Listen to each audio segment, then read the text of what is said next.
നമസ്കാരം. STV വാർത്തയിലേക്ക് സ്വാഗതം. ആദ്യം പ്രധാന വാർത്തകൾ. ലോ അക്കാദമിയിലെ വിദ്യാർത്ഥി സമരത്തിന് ഐക്യദാർഢ്യം പ്രഖ്യാപിച്ച് തളിക്കുളത്ത് BJP നേതാവ് 48 മണിക്കൂർ ഉപവാസ സമരം ആരംഭിച്ചു.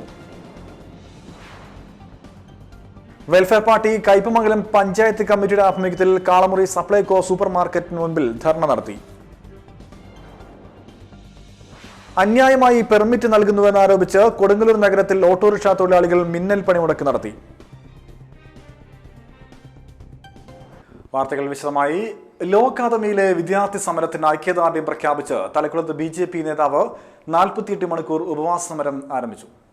OBC മോർച്ച നാട്ടിക മണ്ഡലം പ്രസിഡന്റ് സാമി പട്ടരപുരയ്ക്കലാണ് തളിക്കുളം പഞ്ചായത്ത് ഓഫീസിന് സമീപം ഉപവാസ സമരം അനുഷ്ഠിക്കുന്നത്. BJP ജില്ലാ വൈസ് പ്രസിഡന്റ് സുരേന്ദ്രൻ ഐനിക്കുന്നത്ത് സമരം ഉദ്ഘാടനം ചെയ്തു. ഇപ്പോഴത്തെ ഈ ഗവൺമെന്റിനെ നയിക്കുന്നത് ലക്ഷ്മി നായരാണെന്നാണ് തോന്നുന്നത്.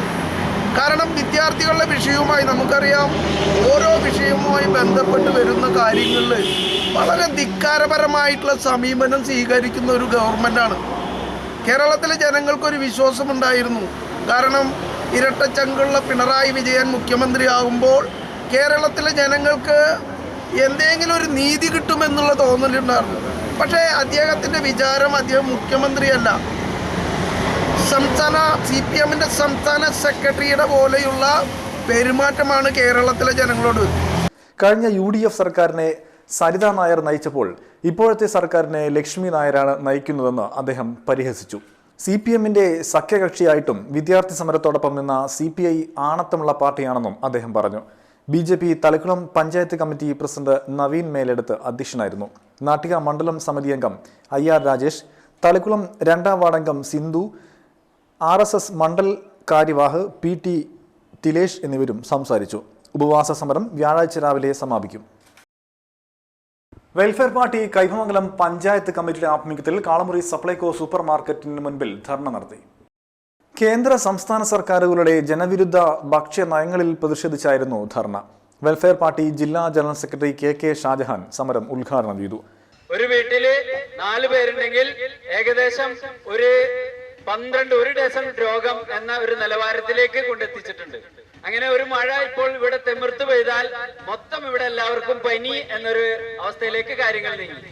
മഴ എന്നത് പ്രകൃതിയുടെ ഒരു അനുഗ്രഹമാണ്, മഴ എന്നത് ആശ്വാസമാണ്. പക്ഷെ മഴ എന്നത് ചാകരയാണ്. മഴ എന്നത് ഡോക്ടർമാർക്കും അതുപോലെ തന്നെ ഇവിടുത്തെ മരുന്ന് കമ്പനിക്കാർക്കും കൊള്ളലാഭമുള്ള ഒരു ഏർപ്പാടായി മാറിയിട്ടുണ്ട് എന്നതാണ്. അപ്പൊ കേരള മോഡലിന് ഇപ്പോൾ കൊഞ്ഞനം കുത്തിക്കൊണ്ടിരിക്കുന്ന ഒരു കാഴ്ചയാണ്. ഈ കേരള മോഡലൊക്കെ അവതരിപ്പിച്ചത് ഇവിടുത്തെ ഭരണാധികാരികളാണ്. Panchayat committee vice president PM Usman അധ്യക്ഷത വഹിച്ചു. KK അജിത, ജമാൽ മുഹമ്മദ്, PV ഇബ്രാഹിം തുടങ്ങിയവരും സംസാരിച്ചു.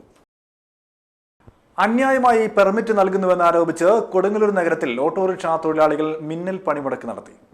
കോടതി വിധിയുടെ പേരിൽ നഗരത്തിലെ പ്രധാന കേന്ദ്രങ്ങളിൽ മോട്ടോർ വാഹന വകുപ്പ് അനിയന്ത്രിതമായി പുതിയ പെർമിറ്റ് നൽകുന്നുവെന്നാരോപിച്ചാണ് ടൗൺ ഓട്ടോറിക്ഷ തൊഴിലാളി യൂണിയന്റെ ആഭിമുഖ്യത്തിൽ നഗരത്തിലെ 4 ഓട്ടോ ലാൻഡുകളിലെ തൊഴിലാളികൾ സൂചനാ പണിമുടക്ക് നടത്തിയത്. ഹൈക്കോടതിയിൽ നിന്നും സ്വയം തൊഴിൽ എന്ന പേരിൽ ഓട്ടോറിക്ഷ പെർമിറ്റ് വിധി നേടിയെടുക്കുന്ന സംഘത്തിന് കൊടുങ്ങല്ലൂരിലെ മോട്ടോർ വാഹന വകുപ്പ് ഉദ്യോഗസ്ഥർ നടപടിക്രമം പാലിക്കാതെ പുതിയ പെർമിറ്റ് അനുവദിക്കുകയാണെന്നാണ് ഓട്ടോറിക്ഷ തൊഴിലാളികളുടെ പരാതി. കഴിഞ്ഞ 1 വർഷത്തിനിടയിൽ ഇത്തരം 15ഓളം പെർമിറ്റുകൾ നഗരത്തിൽ അനുവദിച്ചതായും തൊഴിലാളികൾ പറയുന്നു. ഇത്തരത്തിൽ പെർമിറ്റ് വാങ്ങുന്നവർ അത് മറിച്ചുവിറ്റ് ലക്ഷങ്ങൾ സമ്പാദിക്കുന്നതായും ആരോപണമുയർന്നിട്ടുണ്ട്. ഈ പ്രശ്നം ഉന്നയിച്ച് ടൗൺ ഓട്ടോറിക്ഷ തൊഴിലാളി യൂണിയൻ കഴിഞ്ഞ ദിവസം സിവിൽ സ്റ്റേഷന് മുൻപിൽ ധർണ നടത്തിയിരുന്നു. പ്രതിഷേധത്തിനിടയിലും പുതിയ പെർമിറ്റ് അനുവദിച്ചതിനെ തുടർന്നാണ് ഓട്ടോറിക്ഷ തൊഴിലാളികൾ മിന്നൽ പണിമുടക്കുമായി രംഗത്ത് വന്നത്. പ്രതിഷേധ സമരത്തെ തുടർന്ന് നഗരത്തിൽ ഓട്ടോറിക്ഷ സർവീസ് സ്തംഭിച്ചു. മണിക്കൂറുകൾ നീണ്ട അനിശ്ചിതാവസ്ഥയ്ക്കൊടുവിൽ പുതുതായി അനുവദിച്ച പെർമിറ്റ് മരവിപ്പിച്ചതായുള്ള ജോയിന്റ് RTOയുടെ അറിയിപ്പിനെ തുടർന്ന് സമരക്കാർ പിൻവാങ്ങി.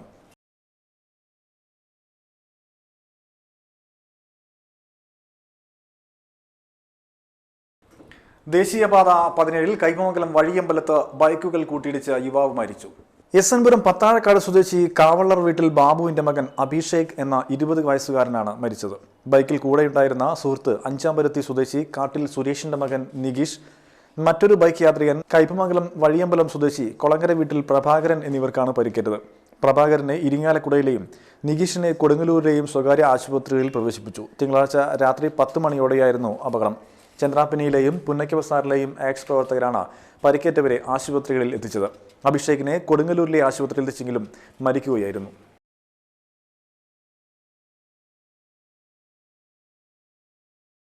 കൈപ്പമംഗലം 20-ാം വാർഡ് വികസന സമിതിയുടെ ആഭിമുഖ്യത്തിൽ കഴിഞ്ഞ ദിവസം അന്തരിച്ച മരത്തേഴത്ത് സജീവന്റെ കുടുംബത്തിനുള്ള ധനസഹായം വിതരണം ചെയ്തു.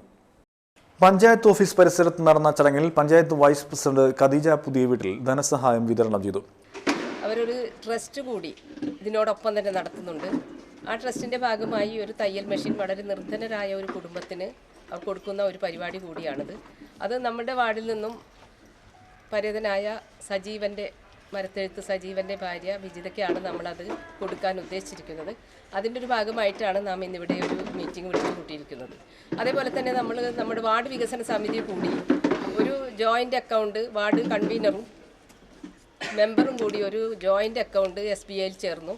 അവർക്കൊരു സജീവൻ ചികിത്സാ സഹായ നിധി എന്ന പേരിൽ ഒരു അക്കൗണ്ട് തുറന്നു. അതിൽ 30,000 രൂപയാണ് നമുക്ക് അതിൽ വരുമാനമായിട്ട് കിട്ടിയിരിക്കുന്നത്. CDS മെമ്പർ ഷീബ സതീഷ് അധ്യക്ഷത വഹിച്ചു. പഞ്ചായത്ത് അംഗങ്ങളായ Latha Bharathan, Seena Sajeevan, CDS chairperson LC Vincent, Chaitanya division manager Sreeja Rajesh, sales manager KB Vipin എന്നിവരും സംസാരിച്ചു. ചടങ്ങിൽ ചൈതന്യ ഹെർബൽസ് ചാരിറ്റബിൾ ട്രസ്റ്റിന്റെ തയ്യൽ മെഷീനും വിജിത സജീവന് കൈമാറി. മത്സ്യത്തൊഴിലാളികളുടെ സൗകര്യത്തിനായി അഴീക്കോട്, വലപ്പാട്, നാട്ടിക പ്രദേശങ്ങളിൽ ഫിഷിംഗ് ഹാർബർ പ്രായോഗികമാക്കുവാനുള്ള നടപടി സ്വീകരിക്കുമെന്ന് മത്സ്യത്തൊഴിലാളികളുടെയും അനുബന്ധ തൊഴിലാളികളുടെയും ക്ഷേമത്തിനായുള്ള നിയമസഭാ സമിതി ചെയർമാൻ C. കൃഷ്ണൻ MLA പറഞ്ഞു. ജില്ലയിലെ മത്സ്യത്തൊഴിലാളികൾ നേരിടുന്ന വിവിധ പ്രശ്നങ്ങളെക്കുറിച്ച് മത്സ്യത്തൊഴിലാളി യൂണിയൻ നേതാക്കളും ഉദ്യോഗസ്ഥരുമായി തൃപ്പയാർ മിനി സിവിൽ സ്റ്റേഷനിൽ നടത്തിയ ചർച്ചയിൽ സംസാരിക്കുകയായിരുന്നു അദ്ദേഹം. മത്സ്യത്തൊഴിലാളി മേഖലയിൽ ഒട്ടേറെ പരാതികളാണ് നിലനിൽക്കുന്നത്. നാട്ടിക, വലപ്പാട്, അഴീക്കോട് മേഖലകളിൽ നേരത്തെ ഫിഷിംഗ് ഹാർബറിന് ആവശ്യം ഉന്നയിച്ചിരുന്നു. നിലവിൽ കൈപ്പമംഗലത്ത് ഇതിന്റെ പ്രാരംഭ പഠനങ്ങൾക്ക് തുടക്കമിട്ടിരിക്കുകയാണ്. മത്സ്യത്തൊഴിലാളികൾക്ക് നിയന്ത്രിത വിലയ്ക്ക് മണ്ണെണ്ണയും ഡീസലും നൽകുവാൻ ബാങ്കുകൾ സ്ഥാപിക്കും. ചേറ്റുവ ഹാർബറിൽ സ്ഥലം ലഭ്യമായാൽ മത്സ്യഫെഡ് ബങ്ക് നിർമ്മിക്കും. സ്വകാര്യ വ്യക്തിയുമായി കേസ് നിലനിൽക്കുന്നതിനാൽ തലക്കുളം ബീച്ചിലെ യൂട്ടിലിറ്റി സെന്റർ സമീപ പഞ്ചായത്തുകളിലേക്ക് മാറ്റി സ്ഥാപിക്കുന്നത് പരിഗണിക്കാവുന്നതാണ്. ഇല്ലെങ്കിൽ 136 ലക്ഷത്തോളം രൂപ ചിലവഴിക്കാനാകാതെ നഷ്ടമാകും. 2016-17 വർഷം തീരദേശ റോഡ് വികസനത്തിന് അനുവദിച്ച ഫണ്ട് വിനിയോഗിക്കാതെ കിടപ്പുണ്ടോയെന്ന് പരിശോധിക്കേണ്ടതുണ്ട്. മുൻപ് ലഭിച്ചതും ഇപ്പോൾ ലഭിച്ചതുമായ പരാതികൾ സമിതി പരിശോധിച്ച് ഉചിതമായ തീരുമാനമെടുക്കുമെന്നും സമിതി ചെയർമാൻ പറഞ്ഞു.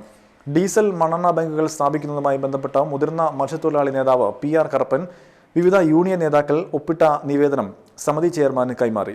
ഫിഷറീസ് ഡെപ്യൂട്ടി ഡയറക്ടർ ഓഫീസ് കെട്ടിടം നിലവിൽ കോർപ്പറേഷനിലെ 8 സെന്റ് ഭൂമിയിൽ നിർമ്മാണം നടന്നുവരുന്നതിനാൽ തൃപ്പയാറിലേക്ക് മാറ്റാനാകില്ലെന്ന് ഫിഷറീസ് ഉദ്യോഗസ്ഥർ യോഗത്തിൽ വ്യക്തമാക്കി. തൃശൂരിൽ ഉദ്യോഗസ്ഥർക്ക് ലഭിക്കുന്ന ആനുകൂല്യങ്ങൾ തൃപ്പയാറിൽ ലഭിക്കില്ലെന്ന് അറിഞ്ഞാണ് ഓഫീസ് മാറ്റാത്തതെന്ന് യോഗത്തിൽ മത്സ്യത്തൊഴിലാളി union CITU division secretary PA Ramadas ആരോപിച്ചിരുന്നു. കടലിൽ നിന്ന് 50 മീറ്റർ മാറിയാണ് ഗ്രീൻ കോറിഡോർ എന്ന തീരദേശ റോഡ് നിർമ്മിക്കുന്നതെന്നും ജനങ്ങൾക്ക് ആവലാതിയുണ്ടെങ്കിൽ അക്കാര്യം പരാതിപ്പെടുവാനും ചോദ്യം ഉന്നയിച്ച അനിൽ പുളിക്കലിനോട് സമിതി ചെയർമാൻ പറഞ്ഞു.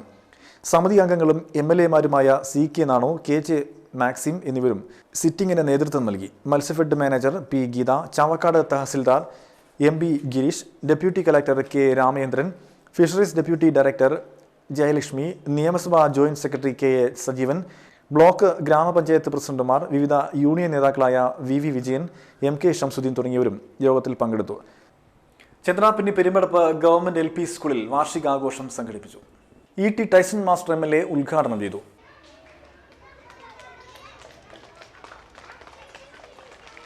പെരുമ്പടപ്പ് ഗവൺമെന്റ് LP സ്കൂളിന്റെ 105ാമത് വാർഷികം എന്ന് പറഞ്ഞാൽ നമ്മുടെ ഇൻവെസ്റ്റേഴ്സ് സൂചിപ്പിച്ച പോലെ ഒരു വലിയ കാലദൈർഘ്യത്തിനുള്ളിൽ ഉള്ള ഒരു സ്ഥാപനം. ഈ സ്കൂളിൻ്റെ സാംസ്കാരിക സ്കൂൾ എന്ന് പറയുന്നത് നമ്മുടെ ഈ പ്രദേശത്തിൻ്റെ സാംസ്കാരിക സാമൂഹിക മണ്ഡലങ്ങളിൽ നല്ലവണ്ണം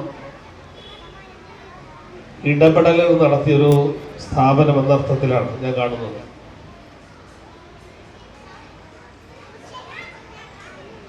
നമ്മുടെ സ്കൂൾ എല്ലാ അർത്ഥത്തിലും പുതുമയിലേക്ക് കൊണ്ടുവരാനുള്ള നിരവധിയായിട്ടുള്ള പരിപാടികളാണ് നമ്മുടെ സംസ്ഥാന ഗവൺമെന്റ് ഇപ്പോൾ ആലോചിച്ചിട്ടുള്ളത്. കേവലമായ ഒരു ഭൗതിക സാഹചര്യത്തിന്റെ മെച്ചപ്പെടുത്തലല്ല, അതിലുപരിയായി അക്കാദമിക് നിലവാരം ഉയർത്താനുള്ള നല്ല ബോധപൂർവ ശ്രമങ്ങളാണ് എല്ലാവരുടെയും പങ്കാളിത്തത്തോടുകൂടി നമ്മൾ ആവിഷ്കരിക്കുന്നത്.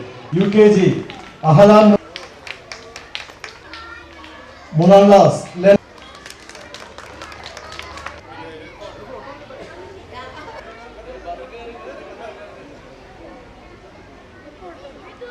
എടത്തുരുത്തി പഞ്ചായത്ത് പ്രസിഡന്റ് ബൈന പ്രദീപ് അധ്യക്ഷത വഹിച്ചു. വൈസ് പ്രസിഡന്റ് AV സതീഷ്, വിദ്യാഭ്യാസ standing committee chairperson Ranjini Sathyan, വികസനകാര്യ standing committee chairperson Geetha Mohandas, panchayat അംഗം Rajitha Balan, Valappad AEO TD Anithakumari, Mathilakam BPO TS Sajeevan, PTA president Suvarna Devadas തുടങ്ങിയവരും സംസാരിച്ചു. Kaipamangalam government fisheries vocational higher secondary സ്കൂളിൽ ചോരയ്ക്ക് ചീര പദ്ധതിയുടെ ഭാഗമായുള്ള ചീരകൃഷിയുടെ വിളവെടുപ്പ് നടത്തി.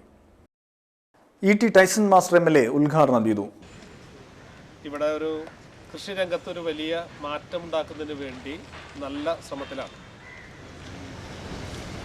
ഇപ്പോഴാണെന്നുണ്ടെങ്കിൽ നമ്മുടെ കയ്പമംഗലം മണ്ഡലം ചോരയ്ക്ക് ചീര എന്നുള്ള പദ്ധതി കൂടെ നടപ്പിലാക്കുന്നുണ്ട്. അതും ഈ NSS യൂണിറ്റിൻ്റെ പ്രവർത്തകർ, നമ്മുടെ കുട്ടികൾ, ടീച്ചർ ഉൾപ്പെടെയുള്ളവർ അത് ഏറ്റെടുത്തിട്ടുണ്ട്. ചോരയ്ക്ക് ചീര പദ്ധതിയുടെ കയ്പമംഗലം മണ്ഡലത്തിൻ്റെ നമ്മുടെ പ്രത്യേകിച്ച് ഫിഷർ സ്കൂളിൻ്റെ ഔപചാരികമായ ഉദ്ഘാടനമാണ് ഇപ്പോൾ നടക്കുന്നത്. PTA പ്രസിഡന്റ് BS ശക്തിധരൻ അധ്യക്ഷത വഹിച്ചു. കയ്പമംഗലം ഗ്രാമപഞ്ചായത്ത് president TV Suresh, NSS coordinator Ramesh Babu, MS Beena തുടങ്ങിയവരും സംസാരിച്ചു. ഇടവേള.